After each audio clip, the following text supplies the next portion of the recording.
Switching from one job to the next, let's walk through how to make sure your 401k does not fall through the cracks.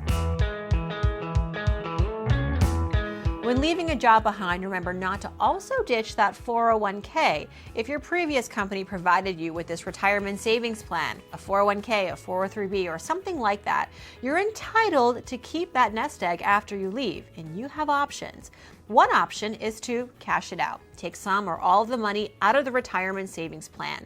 Or you can do option 2, which is do nothing and leave that money sitting in the same account where it's been all this time.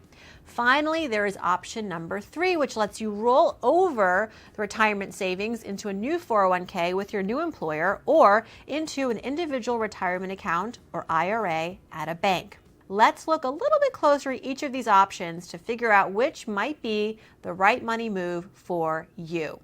Option 1 is to cash out that 401k, and I am going to be very honest with you.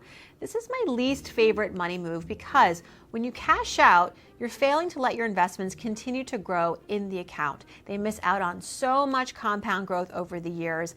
And if you've yet to reach 59 and a half years old, cashing out now means facing an early withdrawal penalty of 10%. You add that to the taxes that you're going to pay cashing out early, well, that could also add up to as much as 40 to 50% of the account's value. Unless you have serious financial circumstances, like needing to pay for urgent medical expenses or keeping the roof over your head, try your best to avoid this option in cashing out your 401k. Maybe instead consider option 2, which is to do nothing.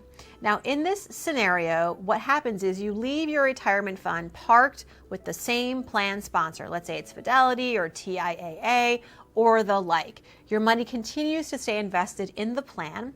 Just know that if you go with this route, you can no longer contribute to this particular retirement account. It just sits idle. And watch out for fees. Some retirement plans charge a monthly or annual maintenance fee for those accounts that stay put, even though you, the investor, is no longer with the company.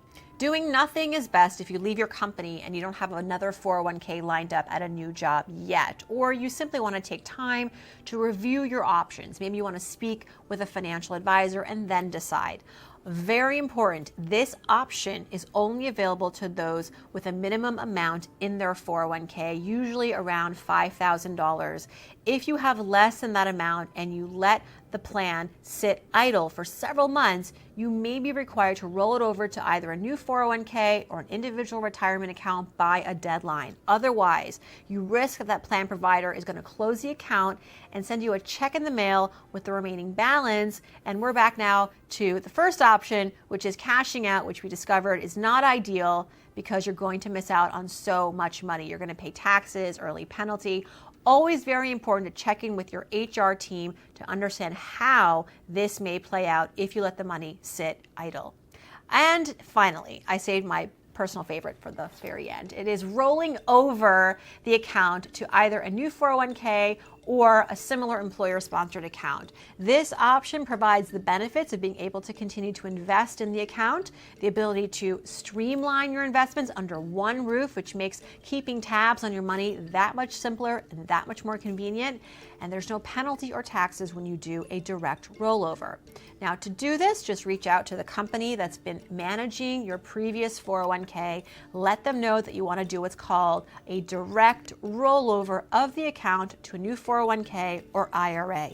You provide your new account number, some other identifying information. It's that simple. But very important that you request what is called, this is the term, a direct rollover, because that means your money will get transferred directly over. There's no check arriving in your mailbox, in which case that would be a technical withdrawal and you'd have to pay the taxes and the fees. So whenever possible, consider option 3 and continue to build on your investments no matter where your career takes you.